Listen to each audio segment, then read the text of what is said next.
Le Seigneur soit avec vous. Et avec votre esprit. Évangile de Jésus-Christ selon saint Jean.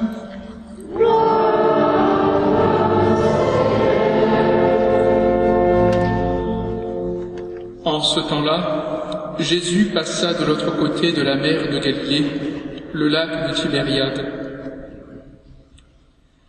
Une grande foule le suivait, parce qu'elle avait vu les signes qu'il accomplissait sur les malades. Jésus gravit la montagne, et là, il était assis avec ses disciples. Or, la Pâque, la fête des Juifs, était proche. Jésus leva les yeux et vit qu'une foule nombreuse venait à lui. Il dit à Philippe, « Où pourrions-nous acheter du pain pour qu'ils aient à manger ?» Il disait cela pour le mettre à l'épreuve, car il savait bien, lui, ce qu'il allait faire. Philippe lui répondit, « Le salaire de 200 journées ne suffirait pas pour que chacun reçoive un peu de pain. » Un de ses disciples, André, le frère de Simon-Pierre, lui dit, « Il y a là un jeune garçon qui a 5 pains d'orge et 2 poissons. Mais qu'est-ce que cela pour tant de monde ?» Jésus dit, « Faites asseoir les gens. » Il y avait beaucoup d'herbe à cet endroit. Ils s'assirent donc, au nombre d'environ 5000 hommes. Alors Jésus prit les pains, et après avoir rendu grâce, il les distribua aux convives. Il leur donna aussi du poisson, autant qu'ils en voulaient. Quand ils eurent mangé à leur faim, il dit à ses disciples, « Rassemblez les morceaux en surplus, pour que rien ne se perde. » Ils les rassemblèrent, ils remplirent 12 paniers, avec les morceaux des 5 pains d'orge, restés en surplus, pour ceux qui prenaient cette nourriture. À la vue du signe que Jésus avait accompli, les gens disaient, « C'est vraiment lui, le prophète annoncé, celui qui vient dans le monde. » Mais Jésus savait qu'ils allaient l'enlever pour faire de lui leur roi. Alors, de nouveau, il se retira dans la montagne, lui seul. Acclamons la parole de Dieu.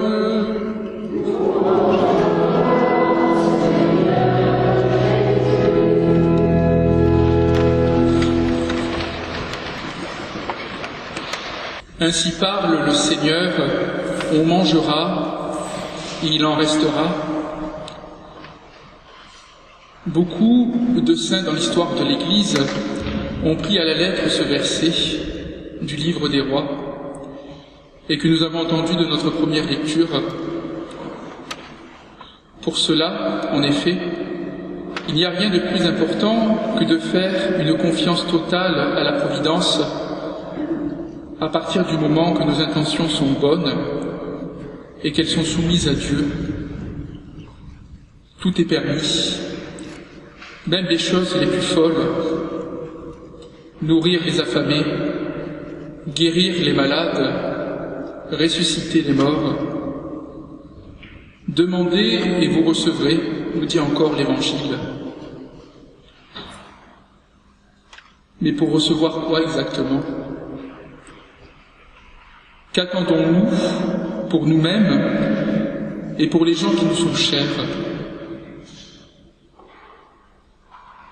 D'être heureux, me direz-vous peut-être. Mais qu'est-ce qu'être heureux ? lorsque nous croyons tout savoir ou tout posséder, ou au contraire, lorsque nous croyons que le sort est contre nous.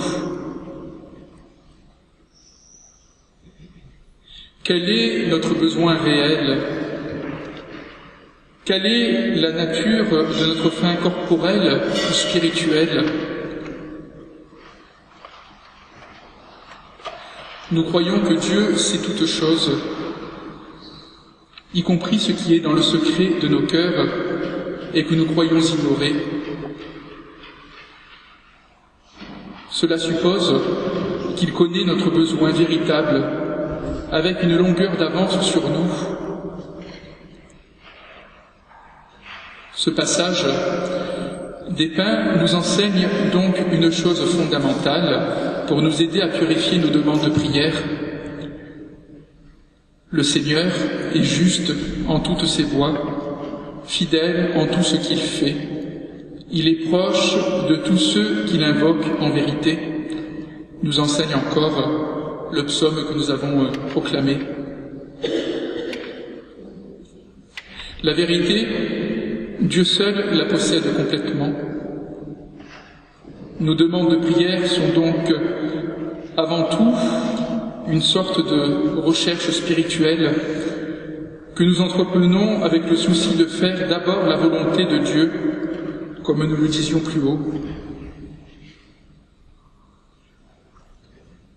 En ayant ce souci, nous sommes sûrs de répondre à nos propres besoins. Et cette même recherche spirituelle du bien commun est forcément enracinée dans la liberté. Elle ne peut se faire dans la contrainte. Personne ne peut nous obliger à prier. Même si la prière est nécessaire pour répondre pleinement à notre vocation de co-créateur, de collaborateur de Dieu au service de sa création. Ce libre arbitre que le Seigneur nous a donné par amour n'a donc de raison d'être que de nous faire grandir, nous rendre responsables de nos actes qui nous relient les uns les autres. C'est là tout le mystère du péché originel qui nous affecte tous par l'intermédiaire d'Adam. Mais c'est là aussi tout le mystère de notre rédemption offert par l'intermédiaire du Christ. Un seul corps, une seule foi, un seul Seigneur, un seul baptême, nous dit en bref saint Paul aux Éphésiens, que nous avons également entendu.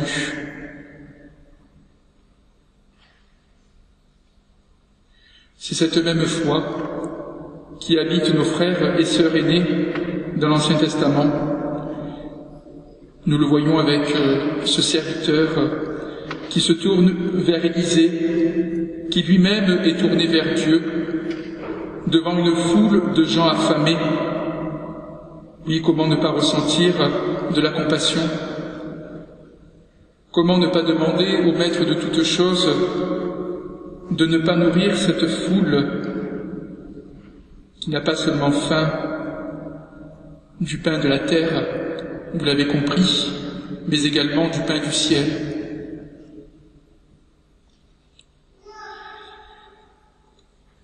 Idem dans l'Évangile, avec quelques différences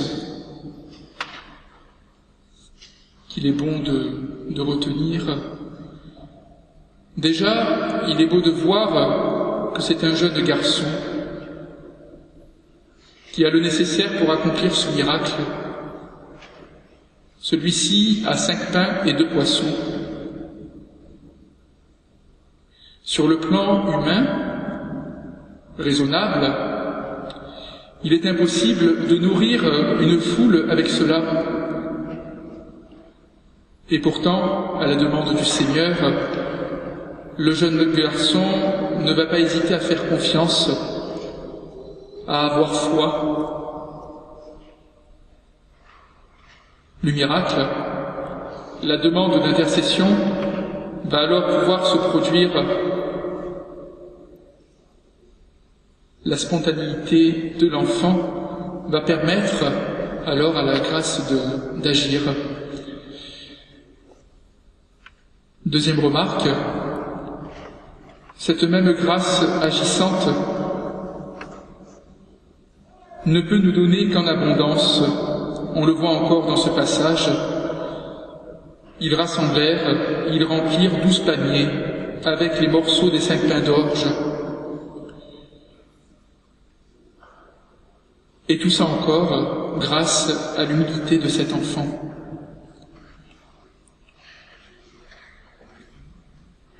Osons donc soumettre nos propres prières à l'humilité que le Seigneur ne cesse de renouveler en nous. Soyons comme ce jeune garçon qui s'en remet complètement au Seigneur avec ce qu'il est, avec apparemment son indigence, mais qui permet justement à l'Esprit Saint d'agir avec surcroît. Les yeux sur toi, tous ils espèrent. Tu leur donnes la nourriture au temps voulu. Tu ouvres ta main. Tu rassasies avec bonté tout ce qui vit, nous dit encore le psaume. Oui, Seigneur, permets-nous de rester fixés sur l'essentiel. Laisse-nous recevoir ce que tu promets, pour qu'à notre tour, nous puissions goûter à la joie du don de la charité parfaite. Au nom du Père, du Fils et du Saint-Esprit. Amen.